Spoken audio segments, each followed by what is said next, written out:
Good evening, race fans, and welcome to coverage of the Replacements iRacing Series, live tonight from Kansas Speedway in Kansas City, Kansas. I give James Point, the voice of Podium eSports, alongside Evan Pasoko and Justin Prince in the booth, and Cisco Scamos, as always, punching buttons in the virtual production trailer upstairs as the hit that took the world by storm only, 9 days ago from Atlanta Motor Speedway returns as a full-on iRacing series over spring of 2020, running opposites the eNASCAR Coca-Cola iRacing series. And Evan Pasoko, I turn to you first. I know people have clamored for a street stock series, and we're going to see a mix of that here in the replacements. We'll have the Cup Series cars alternating with street stocks. I know one Dale Earnhardt Jr. is a big fan of the street stocks. So in all cases, this should be a lot of fun. It certainly should be. It, of course, happened, and everybody has joined us on a Tuesday night for this. Yeah, you're locked in for basically all of the off weeks. As a sim racing fan, you're not going to miss any of the Coca-Cola action on the iRacing network. We've got you every other Tuesday bi-weekly from now through June 30th. And, of course, we kick it off with the Cup cars, as you mentioned, in that first event, which, I don't even think the drivers involved in Pike, everybody as us behind the scenes as well, could really get a grasp while it was happening and even leading up to it, what it would kick off to. But of course, it has been a crazy couple of weeks. I want to say in sim racing, but I think at this point, sim racing is synonymous with just racing, period. And I don't think there's many better racetracks when you're talking about a 1.5 milers like Kansas Speedway to get this series kicked off. It should be a good show. It'd be an incredibly fun show, especially because, as you were saying before we got going, Justin Prince, Kansas is one of the few 1.5-mile tracks where you actually want to run that outside lane. There's more speed up against the wall than there is down in the bottom of the racetrack, and that's an anomaly amongst the 1.5 within the service. So this should make for a very entertaining race just off that little trick alone. But when you consider the names in this field and the amount of drivers and the amount of star power that we have present, I think it'd be fun anywhere we go. It just helps that we're going to an entertaining track like Kansas. It's going to be an entertaining race, I think, too, here, James, because many of these drivers throughout final practice for tonight were nearly scraping the walls. That's how much they were trying to get close to the safer barrier, similar to that in real life. They were constantly trading the top spot in practice, too. TJ Majors, Justin Hanley, Harrison Vernon amongst the top 3 by the end of the session. But it's going to be potentially a race where we see a lot of competitors charge their way up to the front tonight. In other words, James, anybody could win out of our stacked field this evening. Anybody could win, and there are so many drivers that are quick to. You look at the top 20 in this field, Evan, they are split up by 0.2 of a second. It is barely anything amongst these drivers. And when you consider that you've got Josh Williams, who won at Atlanta 9 days ago, up near the front of this field. You have Garrett Smithley that's about to set a qualifying time, and it's going to have to come from the back. He'll start pretty deep in the field, only 26 fastest. It doesn't necessarily matter what's happened over the past 7 days or 9 days or so between the Replacements 100 and the Pro Invitational Series over there in Atlanta. You're going to have to fight. That's just the quality of this field.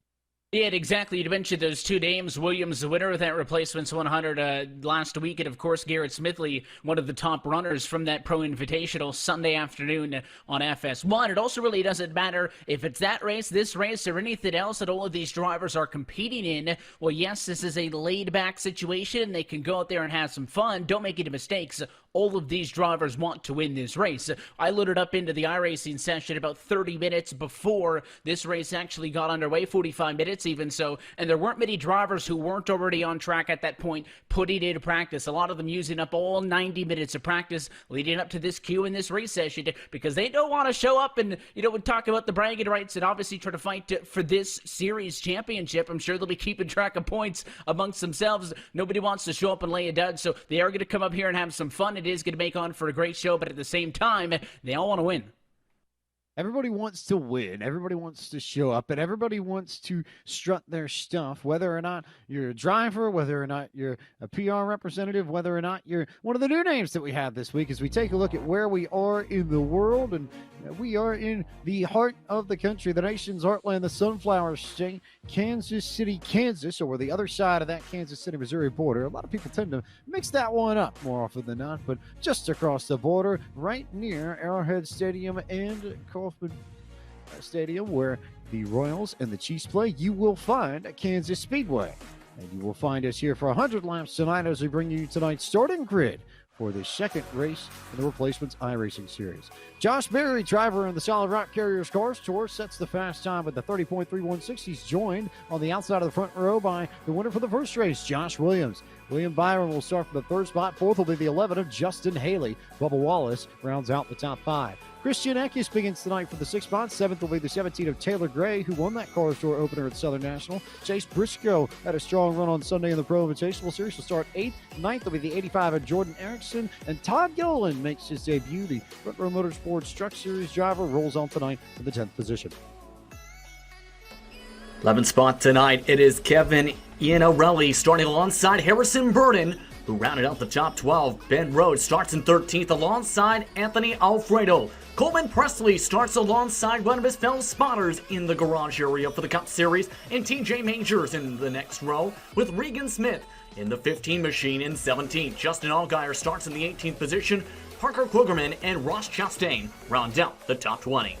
Continuing on down through P21, Kevin Hamlet will start there. He'll be joined by the 19 machine piloted by Tyler Overstreet. Tim Clausen and Tim Duggar are going to make up the next row, 23rd and 24th. And then the runner-up from Sunday afternoon, the 8 of Dale Earnhardt Jr. starting in 25th position. Newcomer to this series alongside him, it is Ron Capps in his Napa Chevy P28. Garrett Smithley, 27th. Boris Cook, 28th. That'll round out the cars who take times in qualifying. So the first couple of provisionals go to Ryan Truex, P29, and Drew Herring in 30th.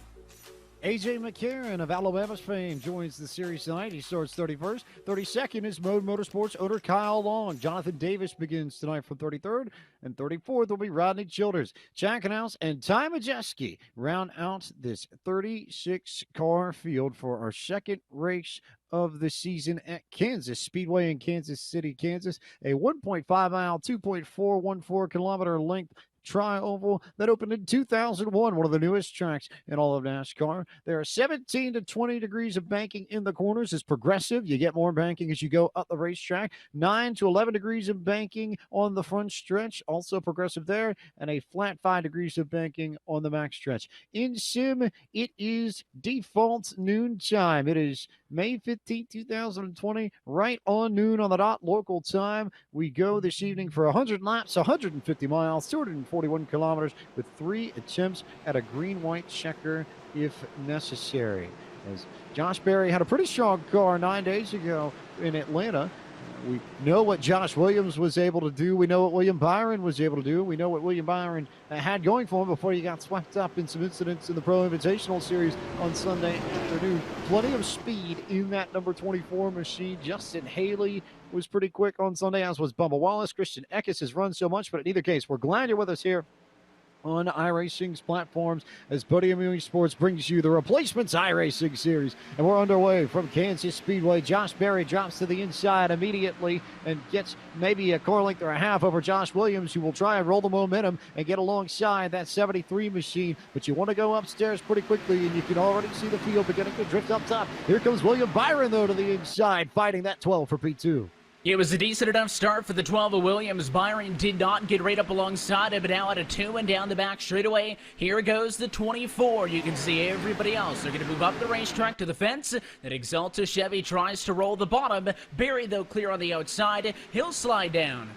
That's trouble for Justin Haley in the 11 machine. No yellow flag yet, but Haley, I think, got a little bit of help from Christian Eckes in the 19. Just got into Haley right on the exit of turn 4. No yellow flag, but heavy damage to the 11 machine. Meanwhile, Josh Williams looking underneath the 73 of Josh Berry for the race lead.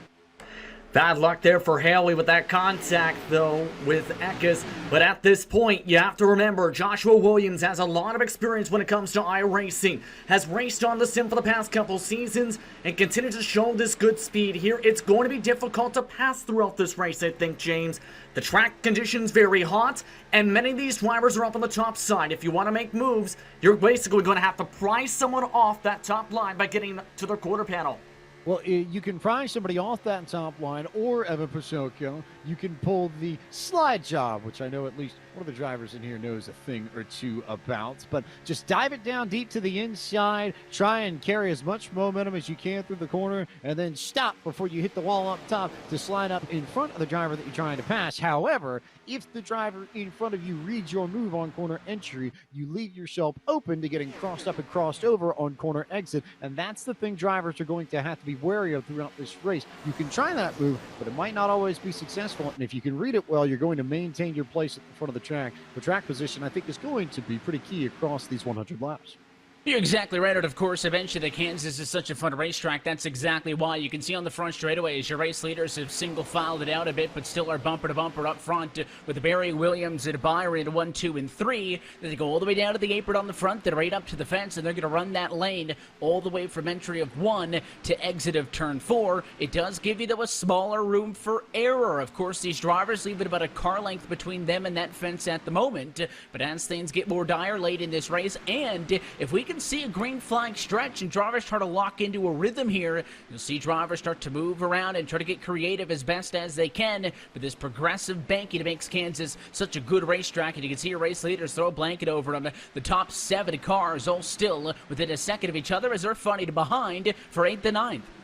8th place is the first big battle on track. That's Kevin Iannarelli and Chase Briscoe in the 98 machine fighting for spots. In that mix is the 99 of Ben Rhodes as well. As Briscoe tries to roll the top side, Iannarelli gets stuck down on the bottom. Here comes Rhodes up to the top side to try and take away the 8th position as Iannarelli goes right up to the top to block the 99. And that's the risk when you try and go for the bottom or even to the middle to try and make a pass. If you don't time it up perfectly to clear by the apex, especially at a track such as this, if you have an air competitor behind you, such as Ben Rhodes, you can be taken advantage of right there. Kevin is lucky to be able to get himself back up to the top side and hold on to his position and not lose too much time while doing so, fighting that Reddit machine.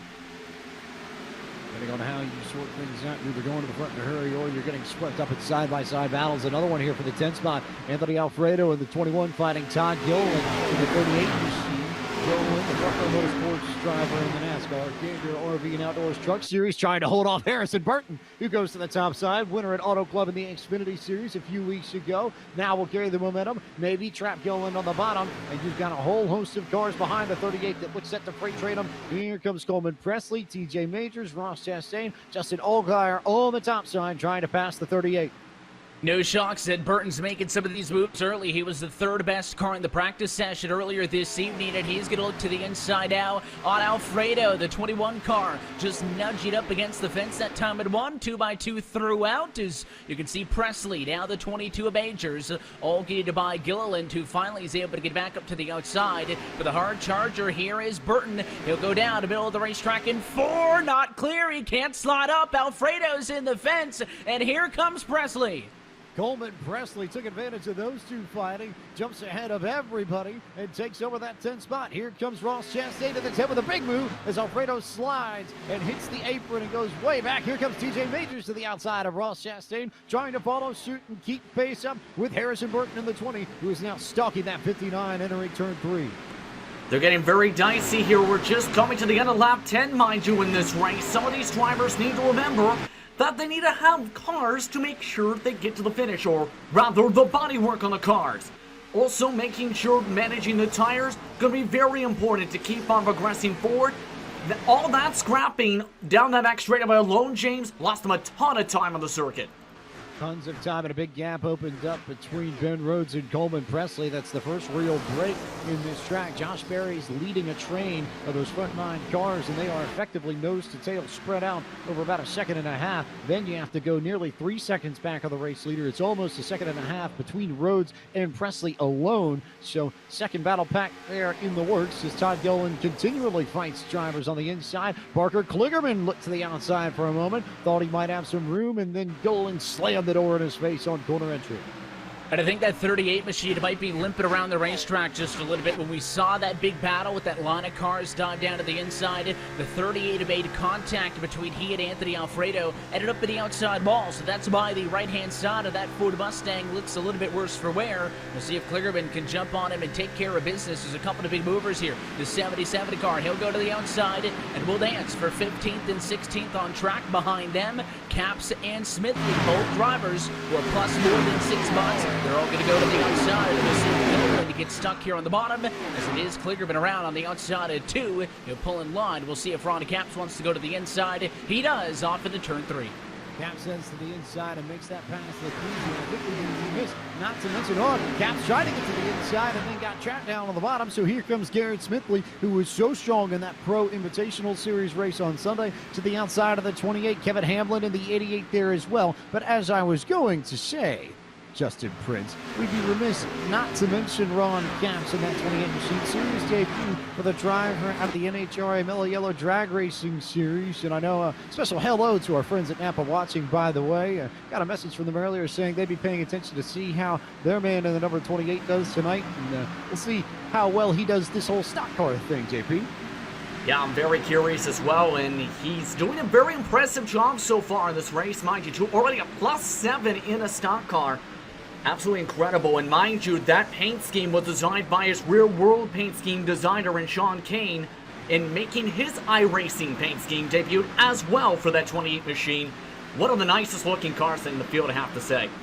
Very solid looking, Ryan, is that number 28. Meanwhile, the battle is right behind him. Tyler Overstreet, Tim Clausen, Regan Smith, Dale Earnhardt Jr. all fighting for position. Jr., we know how strong he was on Sunday, and I think was maybe about a lap removed, and maybe a caution with Denny Hamlin and fresh tires removed for picking up the inaugural Pro Invitational Series victory. But in either case, right now he's got a rear window full of Ryan Truex in the 40 and has to do everything to hold off Truex, because Truex has been looking left, looking right, trying to find a way around that filter time Chevrolet Camaro. And you haven't seen a lot of moves up inside of the top 5, top 10. Of course, pretty much everybody that started up there is still there, with the exception of Justin Haley and Christian Eckes, who have dropped the back and out of this one in the early going. So this mid-pack is where you're seeing a lot more of the moves. You can see the 39 car, Clausen down to the inside, back in 21st position. Junior behind him in that 8 filter time car. But the first iRacing car that you can get a die-cast of. Lionel Racing, of course, was going to be making that car pike off of this replacements event just last week, but after that P2 in the Pro Invitational, they're going to be making it with that number 8 machine. Super cool to see.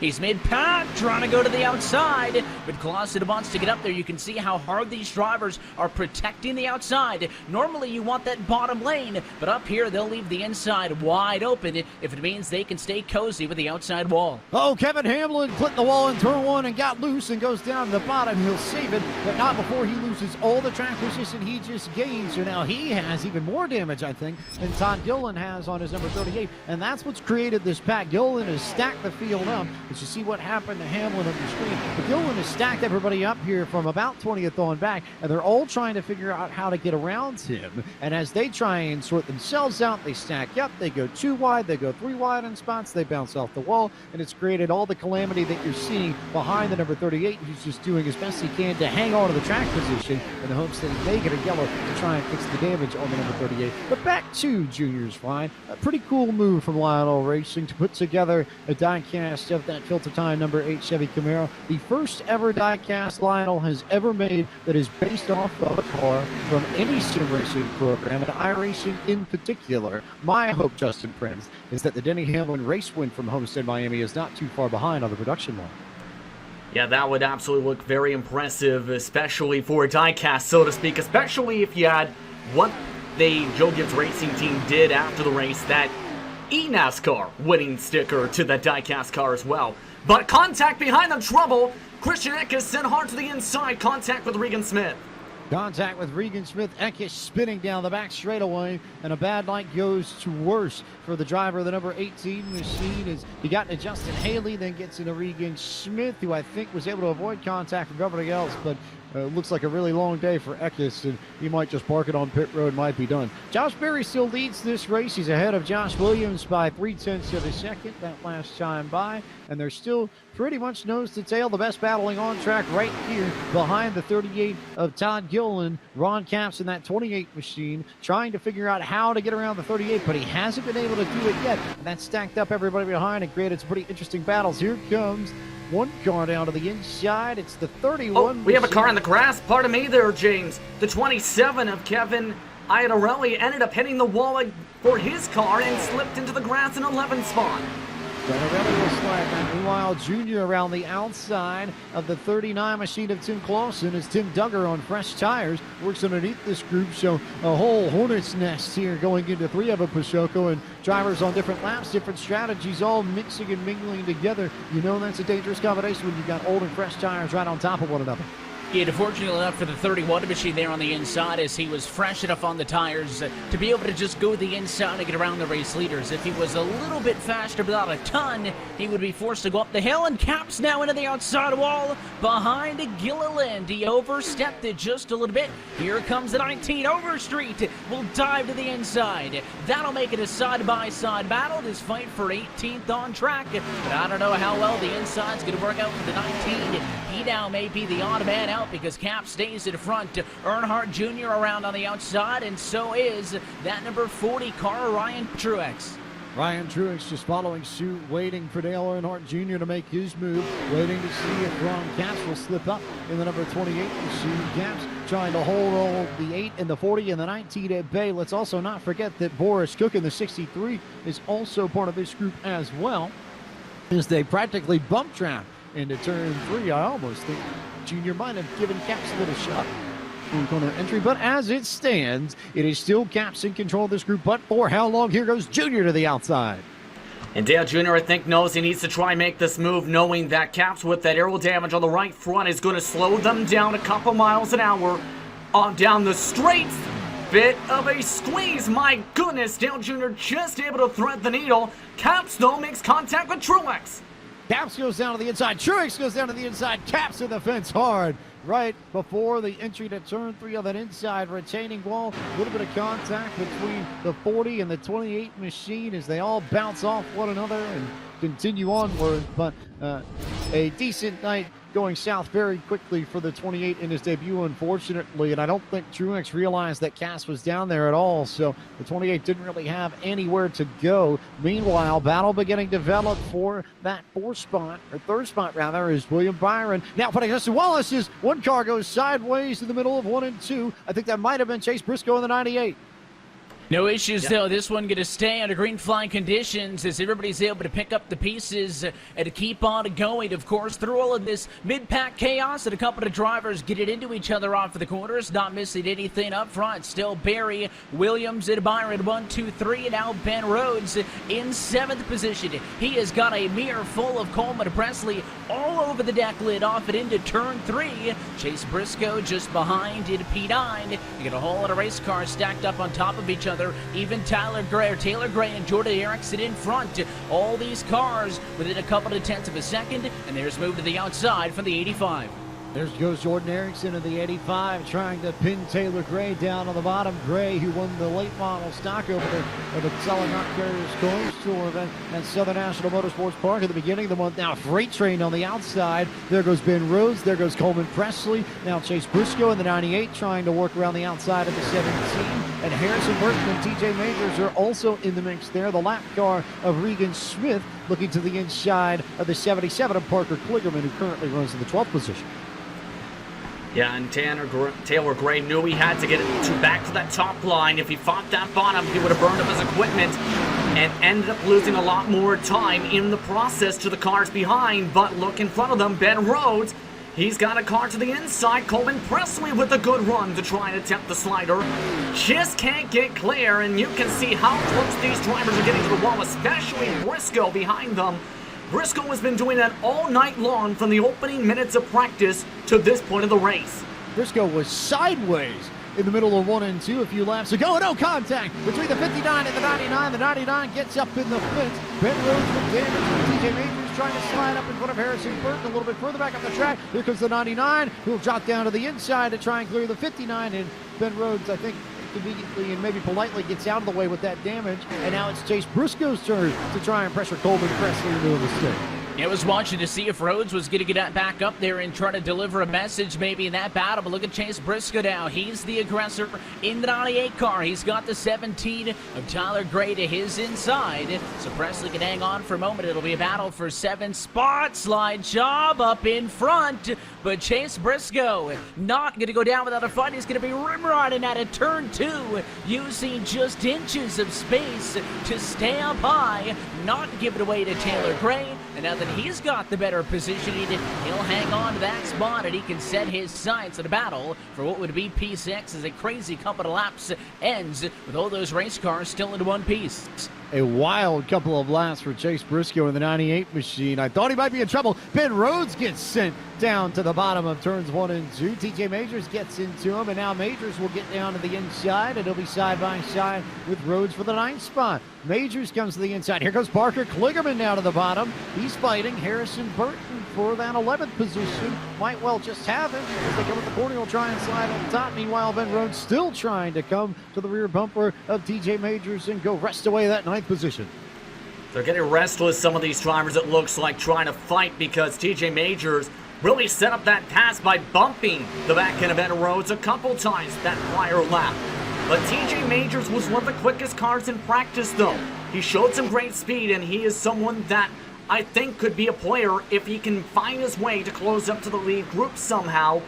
He's looked very impressive in that Pennzoil machine on that top line, being able to build up as much speed as he can, already closing in 3 car lengths in the lap alone on Gray.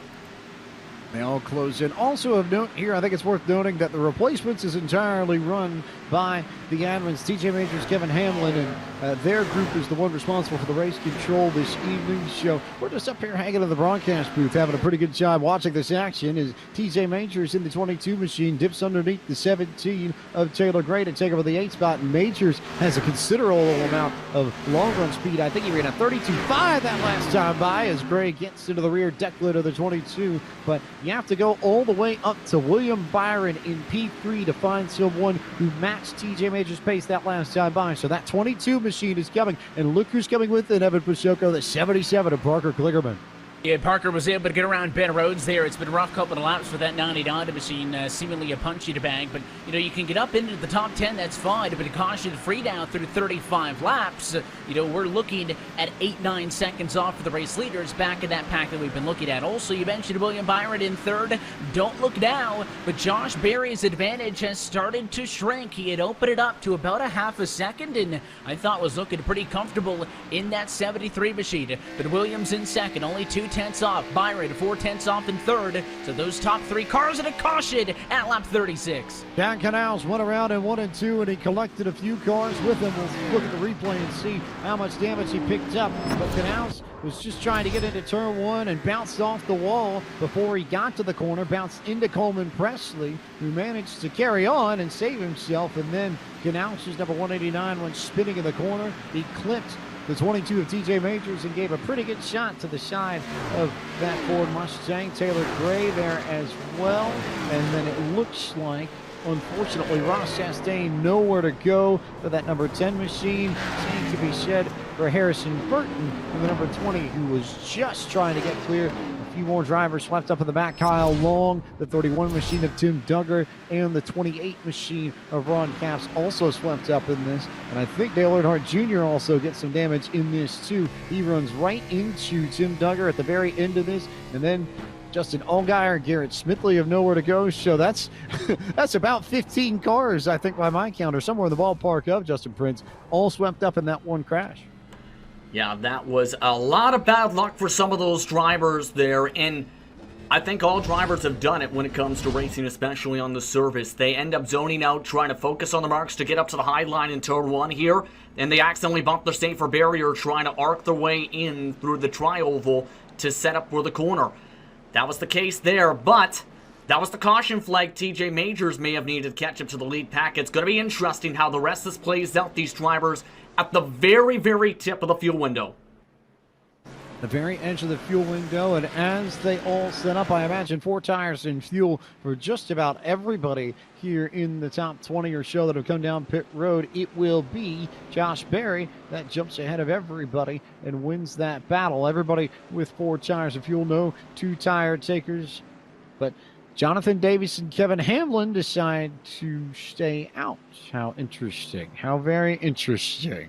The 158 and the 88 are the first 2 off, and that might have missed their pit boxes. Not totally certain what happened with those 2. We'll see what goes, but we do know Barry won the race, then Josh Williams, then Bubba Wallace, then Jordan Erickson, then Chase Briscoe, your first 5 off pit road. As we take a moment to remind you of all the action you can see between Podium eSports and iRacing over the course of the next week. It starts tomorrow night with the ERL Premier Series from Homestead Miami Speedway as regularly scheduled. The adventure at that 1.5 miles begins 7:40 p.m. Eastern Time tomorrow night, March 25th, on the eSports Racing League Twitch channel. That's Anthony Alfredo's native league, for those of you who are unaware. Then Friday night, Porsche Club of America Sim Racing comes to you from the Circuit de Spa-Francorchamps. Spa, as it's more commonly known, home of the Belgian Grand Prix, is home to Porsche 911 RSR Racing, and that'll come to you this Friday night, March 27th at 8 p.m. Eastern on the iRacing Esports Network on YouTube. And then Evan and Justin, we have to talk about this because IndyCar finally comes to iRacing proper. I will openly admit this is one I've wanted to see for a very long time. But the first round of the IndyCar iRacing Challenge will take place at 4 p.m. this Saturday, March 28th.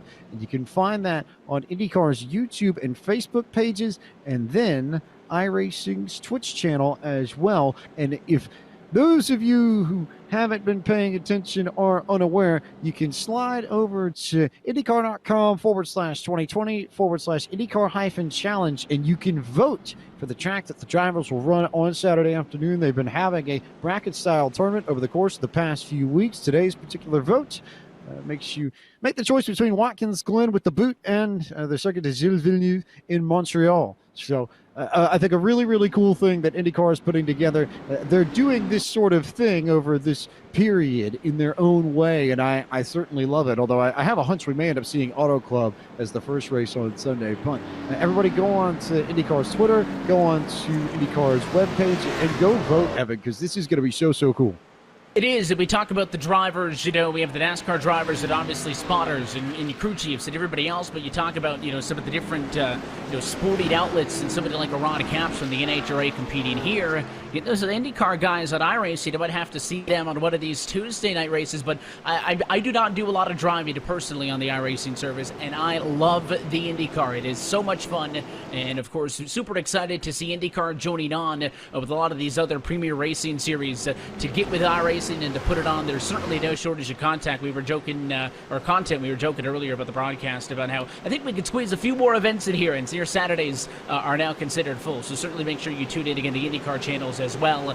It'll be all on the iRacing outlets. But we're getting set to go back right here. Lights out on top of pace car. JP mentioned we were close on the strategy. It'll be 40 laps down and 60 to go, and Josh Berry in control. Pike brings us to it. And as we go back green flag racing, we'll take a moment to take a breather and let you all hear the sounds of the replacements iRacing series at Kansas Speedway. Turn your volume up. As you go green flag racing, you'll hear all 34 cars still running in this race. Tackle this 1.5 miles.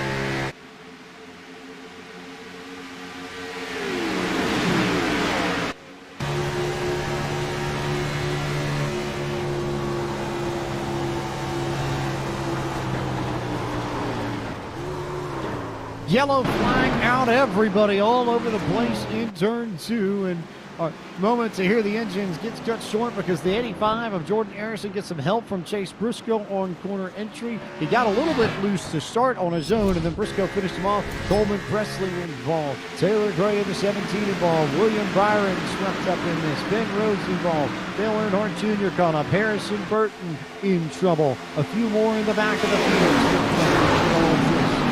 27 of Kevin Iannarelli with a little bit of damage as well, as all the cars go scattering across the apron down by turn 2. Justin Prince. And another wreck here as cautions beginning to breed cautions at Kansas. Yeah, and that might be partly the high track temperatures coming in for Ericsson, have that little bit of a bobble, just that little loss of speed, and just ended up causing all of that. And it's important with this package, mind you, to keep as much momentum as you can throughout the corners. That time, Ericsson had such a momentum loss that there wasn't enough time for some of the drivers to react and all that. Unfortunate, and that's going to end up taking out some big names too, like Dale Jr., who are now potentially done for the night. Especially since the one fast repair is done and toasted, and Junior has pulled it behind the wall and is done for the evening. A few cars coming down pit road for service. I see Anthony Alfredo looking down pit road. Ross Chastain, Kevin Iannarelli, Todd Gilliland is in. Jonathan Davis, Tim Clausen. Looks like Kevin Hamlin is coming down, as is Jordan Erickson, as is Rodney Childers in the 54. So a lot of these drivers who were involved in the incident coming down pit road for service. But while we have a moment, I want to turn back to the IndyCar thing just a little bit, Justin Prince, because there are plenty of big names that are going to be involved in the IndyCar Challenge. Alexander Rossi will be there. Patricio Award, Oliver Askew will be there. Santino Ferrucci will be there. Jack Harvey, Tony Kanaan, Dalton Kellett.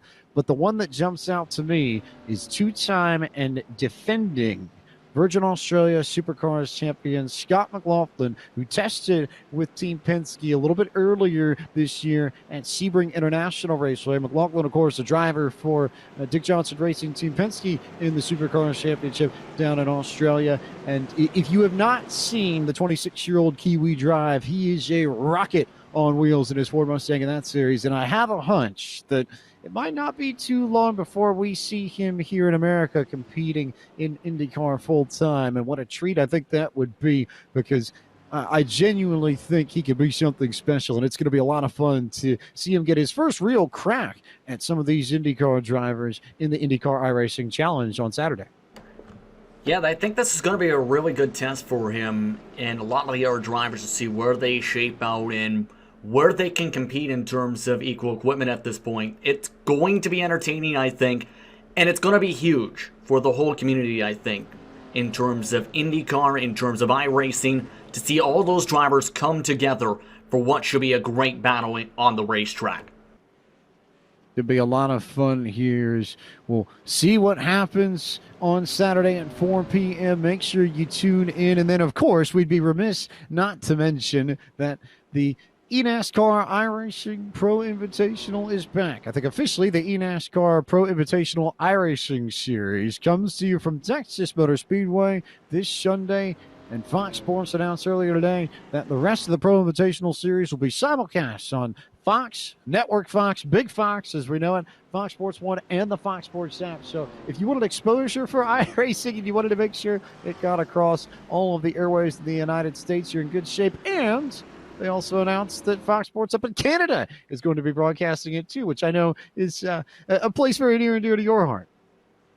Well, certainly, as two Canadians at the booth, myself and Justin, of course, Tim Terry as well with the Coke Series, always excited that there is NASCAR coverage up north of the border, and of course, especially so with this Pro Invitational Series as the lights go on top of the pace car. That race from Sunday afternoon had 903,000 viewers. It is the most watched eSports event in U.S. television history, and that was on FS1. So you mentioned the big boy, Fox. It is 1 o'clock Eastern this upcoming Sunday. All of us here involved on the back end try to help out and to make that go as smoothly as possible, and that's going to be happening for the foreseeable future as we continue with this track downtime. So you've got the replacements on Tuesdays, you've got IndyCar, you've got your Coca-Cola iRacing Series if you're a core sim race fan, and you've got the Pro Invitational iRacing Series. Tons of stuff, and super excited that there's going to be that much more exposure headed into the next race. And let's also not forget that the eNASCAR Coca-Cola iRacing Series is also up on the docket 1 week from tonight. Bristol Motor Speedway is where we'll be March 31st, and you can find that on iRacing's Twitch, iRacing's YouTube, and iRacing's Facebook at 9 p.m. Eastern, as Evan will be on the call with Tim and Randy, and they bring you yet another round of action, round 4 of the 2019 season. And we'll see if Ryan Luza can back up his victory at Homestead, Miami with another one at the world's fastest half mile. Lights are off of the pace car, green flag to come out on lap 47. Josh Berry will lead them to the green. He's led from the beginning of this race so far. Not to say he hasn't been without challenge, but he's been the strongest car in the field starting up front, and Berry will lead them into turn 1 along with Josh Williams in the 12. Here comes the 43 machine of Bubba Wallace. Parker Kligerman starting to make it further plans as TJ Majors there 3 wide coming out of turn 2 for a few spots a little bit further back in the field. 8th and 9th cars down to the apron, and William Byron fighting side by side with Garrett Smithley into turn 3. Justin Prince. Good battle going on, but an even better one up front. Josh Williams trying to set it hard along the inside, just can't get clear. The run comes back for Josh Berry on the outside line. Heck of a battle between two of the top drivers to keep an eye on, and Berry gives the squeeze. Williams forced to check up. But will Wallace get a chance to come back on the top side? No. Williams forced to go back up there himself. Pretty impressive battle between the late model driver for Junior Motorsports in the Solid Rock Carriers Car Store and the spotter for the number 12 machine in the NASCAR Cup Series. Bubba Wallace is also there too in that Goldfish Coca-Cola number 43 Chevrolet Camaro. Don't sleep on him. Meanwhile, a little bit further back, slicing and dicing is exactly what's happening as Boris Cook just sliced in front of Taylor Gray. Meanwhile, Tom Gillen with a big send a little bit further back in the 13th or 14th spots, trying to clear Kevin Iannarelli and Coleman Presley, but to no avail. So here comes Anthony Alfredo and Chase Briscoe, and Ben Rhodes and Briscoe nearly get together on the entry into turn 3. 98 car working on the inside. Up top is the 99 Rhodes, who has had a little bit of a rough go at it, but has got that race car fixed back up and is in line with that preferred position. It looks like Coleman Presley, not a good run that time at a 4, so you'll see the 38 of Gilliland jump to his outside, and that's going to be a duo for 13th and 14th spot. Advantage up top, give it to Gilliland out of 2, and here's where you see the freight train. No spot up top. Rhodes on through, Briscoe on through, and he lost the engine. 5th-9 car. Presley just blew the motor on the back straightaway, and he'll have to get down to the apron to get out of the way. So there goes Coleman Presley out of the way and out of the top 15. Meanwhile, Ross Chastain fighting side by side with Drew Herring in the number 30 machine a little bit further back. Chastain will maintain the spot. Anthony Alfredo gets the wall in the middle of 1 and 2, so that will allow Chase Briscoe and Ben Rhodes to clear him. It's still Todd Gilliland in control. And talk about a man who's taking advantage of the fast repair. He got in the fence a little bit earlier, Justin Prince, and used up his 1 fast repair in this race. And all of a sudden, the 38 actually doesn't look half bad.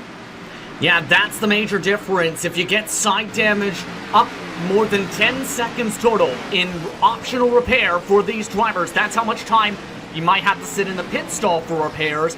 It ends up knocking you down on straight line speed. Gilliland, now that he used that fast repair, has the straight line speed and is looking very quick. Good pass on Gray. Going to have to keep an eye on him. Keep an eye on Rhodes, though. He's trying to go for the slight job back. Looks like he's going to get an opportunity to pass Gray. Yes, he does.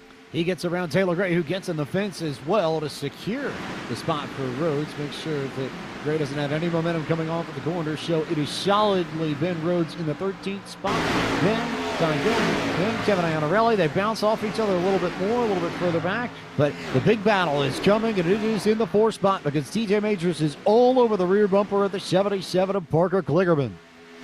And what these company yellows here has done is it has brought a lot of these names through the field. You mentioned Parker Kligerman started in 19th position. He runs 4th right now. Of course, TJ Majors, 16th up the 5th. And behind them, we talked about his impressive performance Sunday afternoon on FS1.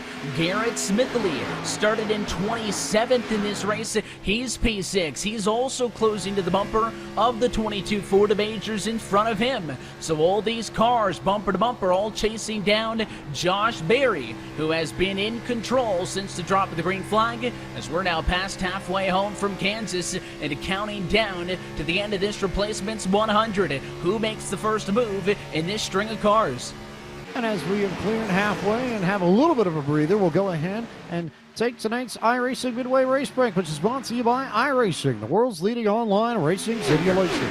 Developed from the beginning as a centralized racing and competition service, iRacing organizes, hosts, and officiates races on virtual tracks all around the world. iRacing is home to a wide variety of officially sanctioned series, with racing for the Australian Supercars, IndyCar, IMSA, NASCAR, the World of Outlaws, and more.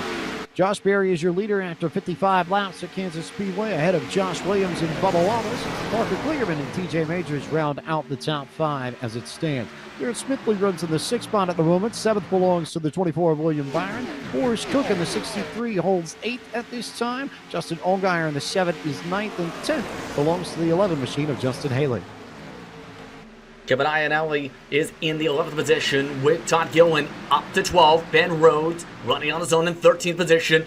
Tyler Overstreet, he's in the middle of a fight for 14th with Ross Chastain. Chase Briscoe is also joining that fight from the 16th position. That's allowing Jonathan Davis and Kevin Hamlin to get into the fight as they go a bit through chaos as they go bumping and banging. This will allow 19th Anthony Alfredo and 20th Harrison Burton to close.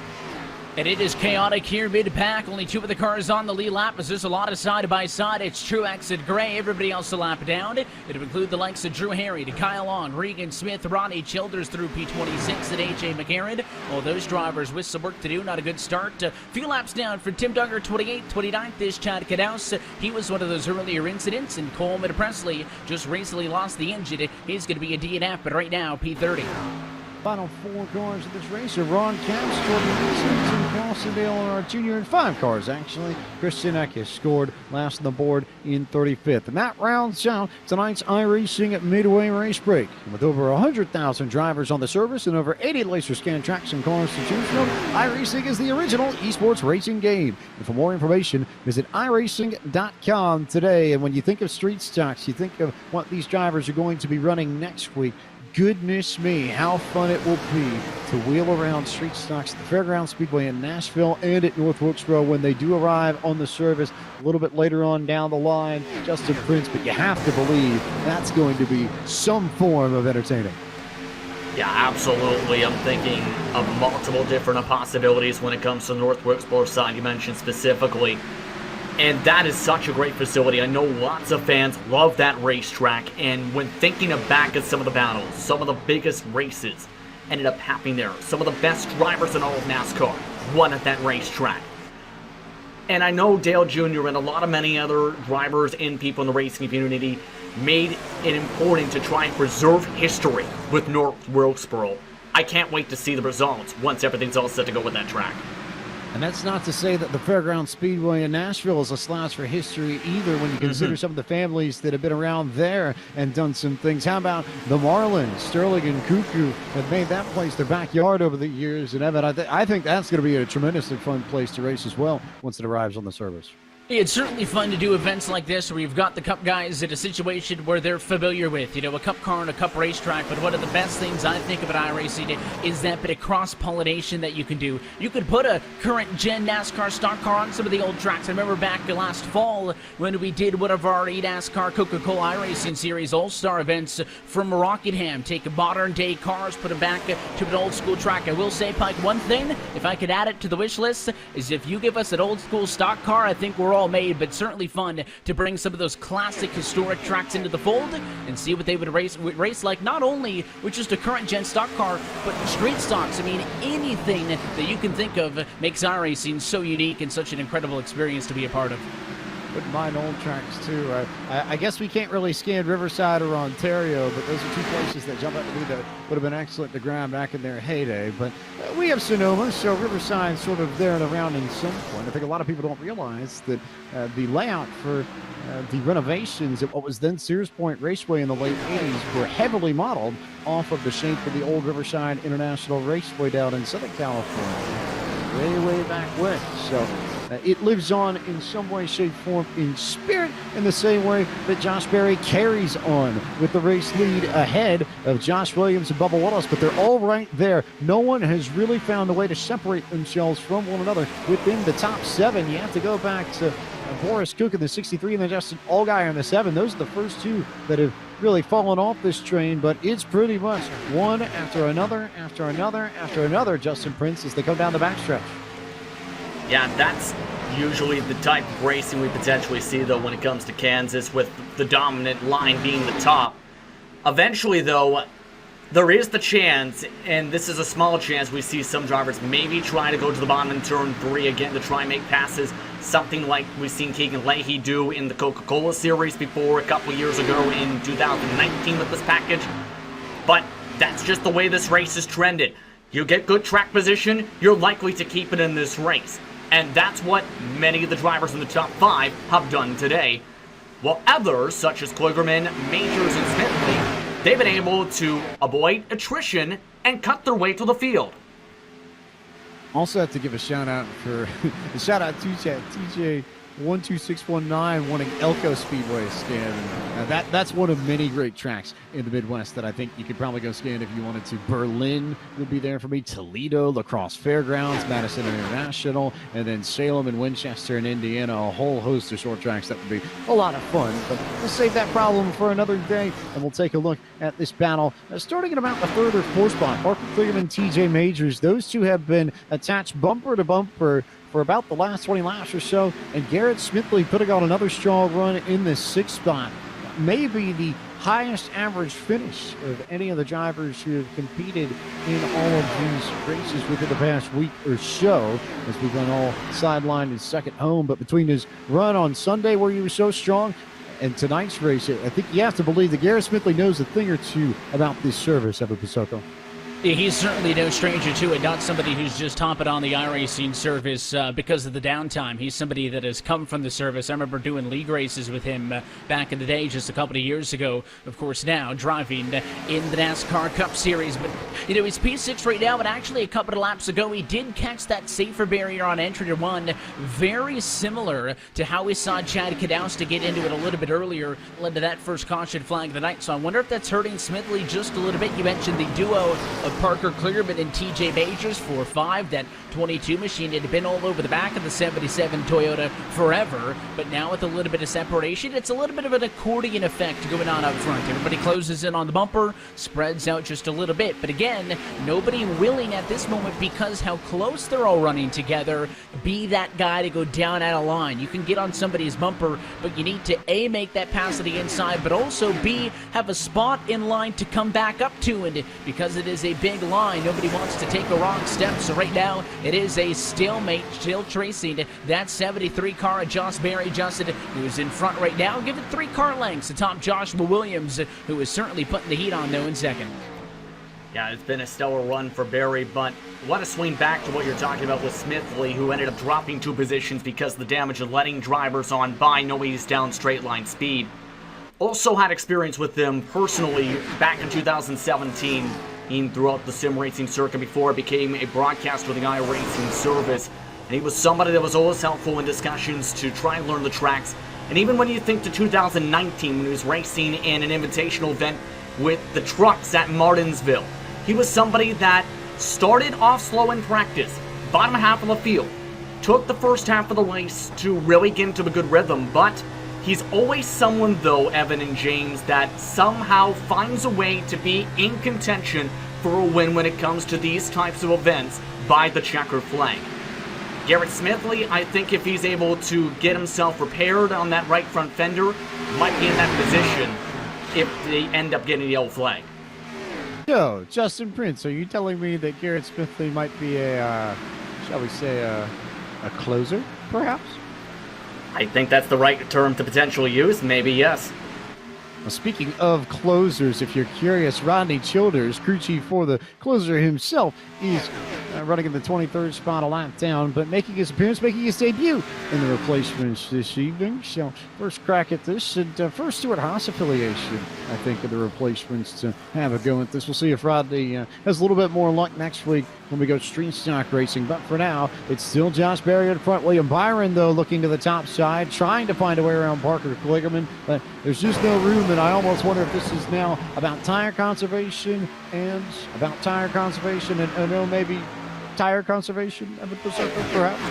Well, track temps, if you look down there, this is something we were talking about as well pre-race. It is 141 degrees Fahrenheit. If you were to put the back end of your hand down onto the asphalt, it would not feel good at all. So it's hot and slick, and of course we got that yellow. The restarts as well were a little bit iffy. So track temps not making this easy on these drivers, but also the timing of the caution flags has not really made things nice. We were expecting if this race was to go green, you pit it about halfway, and that's a safe enough buffer to be a sure bet to get to 100 lap distance. But of course we had that yellow and restart with 60 to go. Had a yellow after that, in which we saw some drivers come down to the pit lane and pit. Other drivers opt to save fuel under the caution flag. So basically a 60-lap run on fuel to the end, plus those tires. If this thing goes green for what'll be this time by 26 laps to go, those things are going to be screaming by the time the checkered flag comes out. So we'll see if these drivers, because they're so close together, are they able to conserve enough? You don't want to oversave, because of course if you're backing it off, somebody's going to jump on you, but you also don't want to do the opposite and overdrive the race car to stay ahead. We'll see how these next 25 laps play out. Again, still the top 5 cars, I think any of them got a shot at it. They're only separated by 0.8 of a second from Barry down through Byron. I think you also might have to be worried about fuel a little bit, especially if you go to a green white checker, Justin Prince. Obviously, you've got to manage the tires, but may need to be careful with the throttle as well, although the yellow flags that we've had will help. It'll still be a little bit iffy, I think, coming to the end.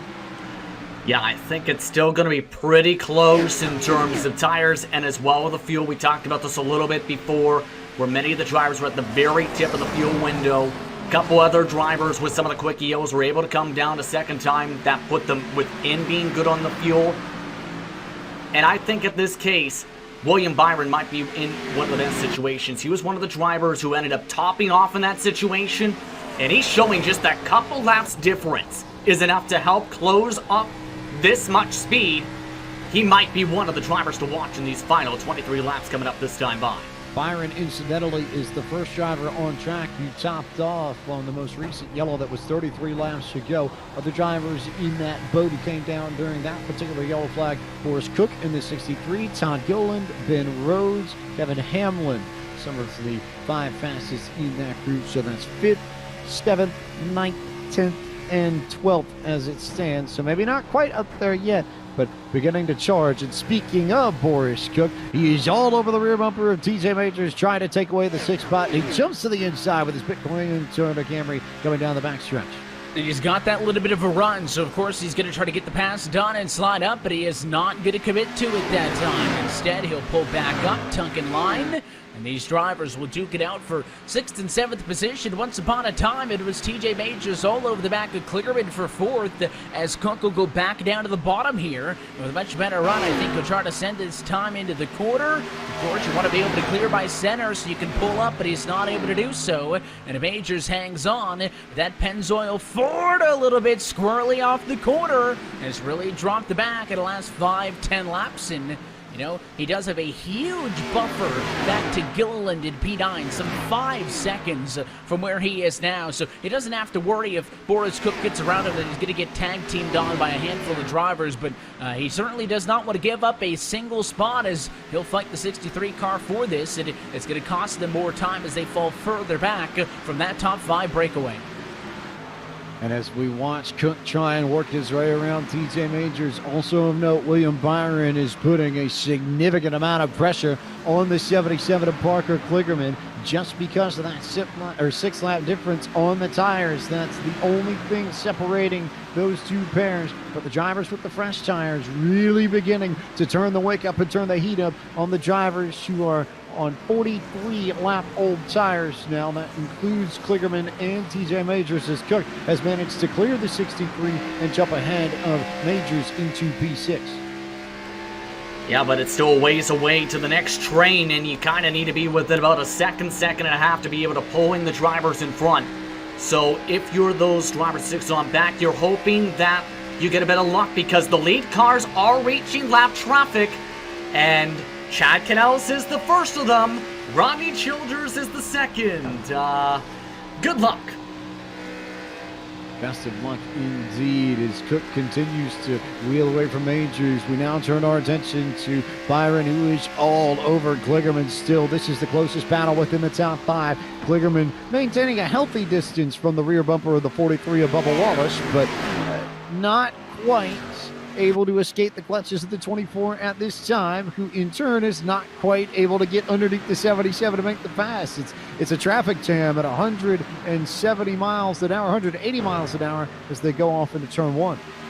It is funny as well to look at these cars, kind of the stories behind, what you're looking at. Of course, William Byron driving the Cup that, he'll see with his Hendrick Motorsports Chevy in the Cup Series. Parker Kligerman, that 77 Valvoline Toyota, is the paint scheme that his drivers in the eNASCAR Coca-Cola iRacing Series run. And as Byron looks to the inside, here we go. 2 of the team owners in the Coca-Cola Series going to do battle. Byron's got a nose. He's kind of on the off foot here off into turn 1, so he'll tuck it back in line and give me a chance to finish that point. That 43 of Bubba Wallace, you notice that's not a race car that you'll see him competing with on Sunday afternoons when things get back going, James Pike, and that's because, he really wanted a car that had Coca-Cola and Goldfish on it. So he tweeted out a couple of days ago if the iRacing painting community could help him out. He got a ton of people sending in suggestions, and that's the story on how that sweet ride came to be. It currently rides in 3rd.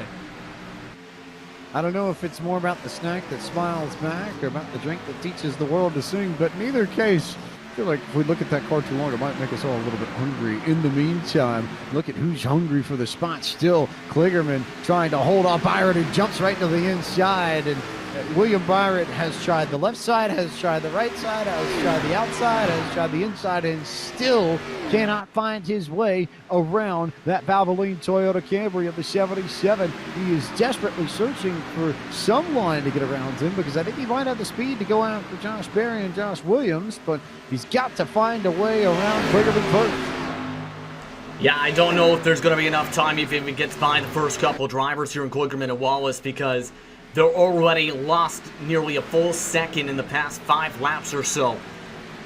William Byron essentially needs to get these passes done now if he wants any chance. Otherwise, Joshua Williams and Josh Berry are in the best position possible to come away with the checkered flag, realistically coming in 14 laps to go, coming to 13 next time by. Working our way towards the final 10 laps. Here comes Byron again to the inside of Kligerman. Still nothing doing with the 24. But of note, Josh Williams has started to run down Josh Berry just a little bit. It's not a lot. It's still a 0.2 of a second gap between the two. But those two combined have driven off the front of Bubba Wallace, who now is back behind this group by about 0.6 of a second and is almost now in the sights and the crosshairs of Parker Kligerman of the 77, who, after holding off William Byron for the last 5 to 10 laps, makes me wonder, Evan, if Byron might have run off all the good on the tires of the number 24. Yeah, Parker's a little bit of the predator right now and a little bit of the prey because he's still got that 24 on the bumper, but with Wallace backing way off at the top 2 with Berry and Williams pulling away, you can see the intervals at the top of the screen, but your top 2 are some 0.8 of a second out in front. It is no longer that big single file train that we have seen. He's going to be under fire from Kligerman here soon. There's the dive to the inside. Kligerman to the inside of Wallace. It's a fight for 3rd at 11 laps to go. The 77's going to slide up out of the corner. A little bit of contact, but he gets in front, and it will go 3 wide at a turn 2. How about this? 3 wide for P3. Bubba Wallace to the inside, slides back. Kligerman holds on to it. Here comes William Byron with maybe the best chance he's had within this green flag run. And at the end of the day, he has to get out of the car and then out of the throttle. And Bubba Wallace goes into the wall in turn 4. And Wallace bounces off of Byron and back into P5. And Byron now has gained a spot at least, but is going to have to catch back up to the 77 to make all that ground up once again. Yeah, they lost nearly a second and a half in total now to the race leader. Most of that coming in the past lap and a half. And that situation, though, I think Bubba's not going to be happy. He's got major aerial damage and could potentially lose the top 5 as a result here. Just got to take deep breaths now, though, if you're the drivers involved, Kligerman and Byron, because you have to lock up and focus on the drivers in front. All that fighting, though, James, lost them the slipstream. All of that fighting lost them all that speed, lost them all that gap, and now they've got to find a way to claw it all back within the final 10 laps of this race. as Josh Berry continues to push on and has opened up a gap on Josh Williams by a little bit. It's now 0.4 of a second between the 73 and the 12, and then now 1.3 seconds back from the 12 to the 77 of Kligerman in this battle for the third spot. So a lot of heavy lifting that either one of Kligerman and Byron is going to have to do, Evan Pashoko, in order to try and claw their way back up to P2 and potentially fight for the race win. And another factor in all of that is that 75 Mode Motorsports machine of Kyle Long, of course, the former Chicago Bears guard. T-Motor, the Mode Motorsports entries in the Coke Series, has got a front row view as here comes Byron to the inside. Briscoe just slipped up onto the racetrack in the Reddick car. He's wrecked up on the outside wall of the 98 car. No yellow, though. No yellow flag for Briscoe's incident as he's now going to park on pit road, and it's all about Berry and Williams at the front of the field as Byron finally is able to clear Parker Kligerman, and Kligerman tries to fly back on the inside, but will it be too late? What kind of speed does William Byron have? It's 1.6 seconds now, but he's got clear track to get to Josh Williams at least. Does he have enough time, though? That, Justin Prince, is the question. Yeah, right now, if you're William Byron, I think you need to potentially somehow gain multiple tenths a lap in a row. I think it's out of the question. If you're Josh Williams, though, you need to try and pressure Josh Berry into a mistake somehow. Keep the pressure up. You cannot afford any mistakes. That time by, though, James, a mistake off turn 4 cost Williams 2 tenths to the back end of Berry's car. Big mistake there for Williams, who's got to try and keep pace with the Junior Motorsports late model driver in these final few laps. You have to be there to have some sort of shot. Meanwhile, Byron is coming. He shaved off 0.3 of a second that last lap to Josh Williams. I don't know if it's going to be enough to get to Josh Berry, but Byron could be fighting for P2 before the end of this race. Evan Pashoko. The minimum that he needs if he wants to get up and into a battle for at least second position is that 0.3 per lap. Of course, Berry out in front, holding it by a half a second atop Williams in second. They've got pretty much clean racetrack in front of them for now, so we'll see if they, everybody else stays out of the way and they can fight this one out. William Byron's lap times in the 32.5s, everybody else up front in the 8s. I think that he's certainly got speed. It may just be a little bit too late. 5 laps to go that time by. Byron shaves off another 0.3. Byron is charging and beginning to draw that 24 ever closer. Here comes Kevin Iannarelli in the number 27 on fresh tires. Could he potentially throw one of the 12 or the 73 out of rhythm as he dives down underneath Josh Williams and blitzes right past Josh Berry, who is still your race leader, so Iannarelli will get a lap back, but still all about the 73 of Josh Berry, who leads as we begin to work lap 97 of 100. And I'm interested to see here, though, James, as well, if this is going to have any effect on Berry. A little bit of dirty air. It's just looking like, though, Berry is in a calm, cool, and collected state right now to try and hold on, especially with that 0.5 of a second gap. Just needs to hope it keeps clean on the track and keep himself mistake-free in these final 3 laps. Really good news for Josh Williams. William Byron's got a whole host of lap traffic to deal with as we hit 3 laps to go at Kansas. Rodney Childers is there. Justin Haley is there. There's not really any room for the 24 to make a move. He certainly got the opportunity to get after the 12 machine, but Josh Berry with 2 cars between them and now 2.5 laps before he claims his first victory in the Replacements iRacing Series. You think Josh Berry at this point, 6 tenths ahead, his focus is just trying to get around the lap traffic. Not sure he sees Williams in second as a threat anymore. Byron still dealing with Kyle Long, who's been trying to get around him with the popsicle sticks in the air. Berry now with the biggest race lead he's had all night with 8 tenths. Rodney Childers, lap traffic going to be able to get on through. Williams only 5 car lengths over Byron. That's going to be the pass to watch if it happens. The battle for second and third is all night long. They've all been playing second fiddle to Josh Berry. In turn 4, he's going to look for the white flag. Josh Berry coming out of turn 4 down to the front stretch down to pick up the iRacing 1 to go. White flag for Josh Berry of the Replacements iRacing Series at Kansas. And a really strong run all night for the driver. The number 73 qualified on pole and had challenges early on, but on the long run he's maintained his speed well. And Justin Prince, he's only a few corners away from victory tonight at Kansas. He's put in an absolute clinic here in Kansas, to say the very least. Led just about every single lap on this racetrack, has looked comfortable from the start of the race, and now he's ready to close it. Josh Berry comes out of the Solid Rock Carriers car store and comes to victory lane and wins the Replacements iRacing Series second race of the season at Kansas Speedway, as Josh Williams was able to hold off William Byron for that second spot. Byron comes home in third, Kligerman fourth, Forrest Cook rounds out the top five. A strong run for the Joe Gibbs Communication Master Extraordinaire. But Josh Berry in the 73 with a paint scheme that looks nearly identical to the late model he runs for Junior Motorsports in the Solid Rock Carriers Cars Tour, and I think they'll be quite happy. All the folks at iRacing and All Things Automotive, pretty impressed, I think, and certainly will love seeing their driver go to victory lane. And William Byron, of course, gets a lot of the spotlight, but Josh Berry, noted iRacer as well, as he burns it down on the front straightaway, a three-time winner at iRacing's top level in the Coca-Cola iRacing Series from back in the day, and of course runs with that iRacing logo proudly on the hood, both in real life and in this replacement series. Celebrating is something that driver the 73 car knows a lot about. Well done from top to bottom.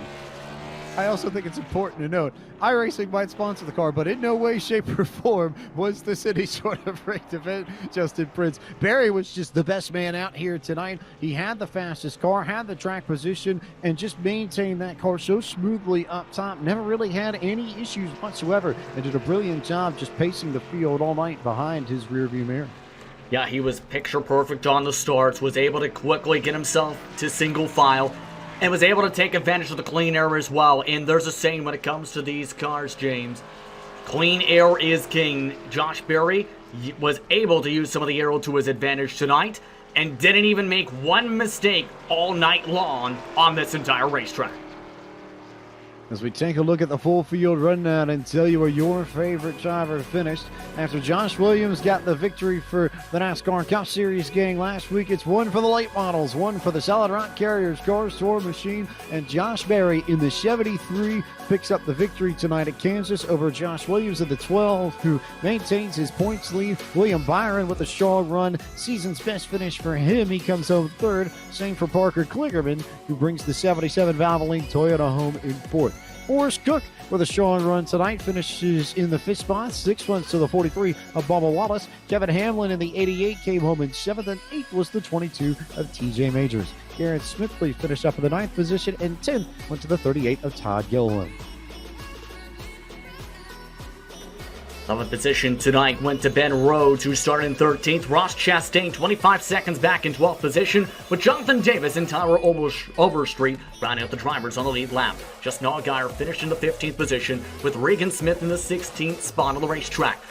Kevin Ianarelli finished in 17th, Justin Haley in 18th. AJ McCarron quietly went from 31st to 19th, and Drew Herring rounded out the top 20 tonight. Continuing on through for the drivers who end this one multiple laps down, the likes of Anthony Alfredo in 21st and Kyle Long in 22nd, but it also includes drivers who had good runs, the likes of Chase Briscoe, who was up fronted in the conversation early. He gets a P23 in this one ahead of Rodney Childers, 24th, and Chad Knaus in P25. Ron Capsule's looking sporty midway. He ends up exactly where he started in 26, just ahead of Ryan Truex in 27th. Tim Duggar back in P28. It is a 29th place finish for Harrison Burton, and Taylor Gray rounds out the top 30. 31st was Coleman Presley after blowing the motor early on. Jordan Erickson was caught up in incidents and finished in 32nd at the end of the night. Tim Clausen came home in the 33rd spot. Dale Earnhardt Jr. had to use the fast repair early and got swept up in incidents to knock out all the fast repairs and knocked it back to 34th. And Christian Eckes just ran into a lot of trouble very early on in this race. She never quite got the momentum going on the 18 machine and comes home tonight in 35th. That rounds out your full field rundown for tonight's race at Kansas Speedway. And Justin Prince, we saw these drivers in the Cup cars here tonight, but street stock racing next week. And we know how much Dale Earnhardt Jr. has tweeted about them amongst other drivers on the service. I think, if I remember the tweet correctly, it was, if I owned a racetrack, we'd just run street stocks on dirt, and there'd be a bar open all night long in turn 4. We're not going to get the dirt part yet. We're not going to get the bar part yet, but the street stock part we're going to get. It is one of the most fun cars in all of iRacing, especially on short tracks, and you are going to see a show and a half next, or 2 weeks from tonight, rather, when the replacements return.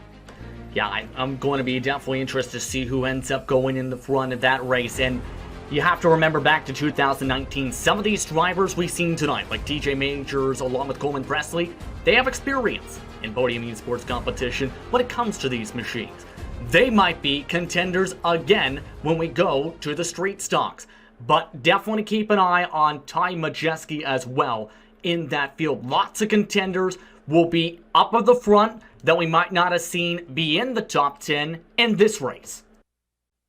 And Evan Pashonko, you have to look at some of the short track aces. You have to believe Barry's going to be a threat with as much short track racing as he does over the course of the seasons and in real life. But a few of these other drivers, Bubba Wallace has got victories on short tracks in real life, amongst others. And you start going down the list, you're going to see a lot of folks. Drew Herring is another one that jumps out to me with short track experience. I have to believe it might be those drivers that have a bit of an edge when we come back to the replacements in 2 weeks' time.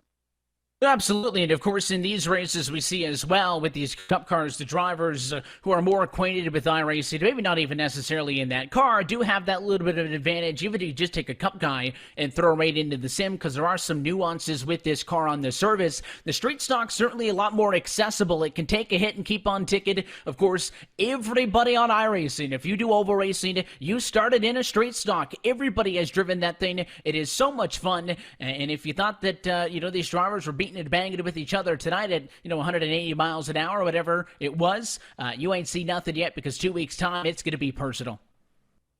It's going to be rough and tumble racing at its finest. It's going to be a lot of fun all the way around and all the way, maybe even upside down. Who knows? We may end up all over the place when we go street stock racing in 2 weeks. But before we go street stock racing, so much coming your way between Podium eSports and iRacing. The ERL Premier Series is at it tomorrow night, 7:40 p.m. Eastern Time on the ERL Twitch channel from Homestead Miami Speedway. Anthony Alfredo, who is in tonight's race, is the ringmaster of that league, and he will bring us around and show us a good time with the best drivers in his league from Homestead, Miami tomorrow night. Then Friday night, it's PCA Sim Racing from Spa, the fourth round of their spring season, using the 911 RSR GTE cars, or GTLM, depending on what part of the world you watch from and where you like your sports car racing. But in either case, 8 p.m. this Friday night, March 27th, on the iRacing Esports Network. Then Saturday, 4 p.m., IndyCar's YouTube and Facebook channel and iRacing's Twitch channel are home to the season opening round of the IndyCar iRacing Challenge. And remember, you can vote on IndyCar's website and IndyCar's Twitter page for which track you want to see the drivers run on Saturday afternoon at 4 p.m. Lots of choices abound. Michigan, Auto Club, Watkins Glen, Montreal. Take your pick amongst those four, and we'll see where we end up on Saturday. That'll be an iRacing broadcast, and then the big show. Fox Sports brings us the Pro Invitational Series Round 2 from Texas this Sunday at 1 p.m., and you'll be able to find that on your televisions and the Fox Sports app. And then next Tuesday night, the eNASCAR Coca-Cola iRacing Series from Bristol Motor Speedway comes to you 9 p.m. Eastern next Tuesday, March 31st on iRacing's Twitch, iRacing's Facebook, and iRacing's YouTube. Time to round out our broadcast of the Replacements iRacing Series tonight. We thank you all so much for watching, and stick around because we're going to go raid one of the drivers in tonight's race. Anthony Alfredo will head to Fast_Pasta's Twitch channel, and we'll join him in what I suspect will probably be some Call of Duty Modern Warfare. He's been a big-time player of that over the last few weeks and has many associations with noted Call of Duty player Austin Dillon and FaZe Clan. So we'll see what Anthony's up to here in just a little bit. But for now, for Gary Sexton and John Theodore at Podium Esports, for tonight's producer, Cisco Scaramuza, and for my partners in the booth, Evan Pasoko and Justin Prince, I am James Pike, the voice of Podium Esports. Thank you so much for watching tonight's broadcast of the Replacements iRacing Series from Kansas Speedway. We hope to see you all tomorrow night on the Esports Racing League Twitch channel. That's ERL_.racing for the next round of the ERL Premier Series from Homestead Miami Speedway.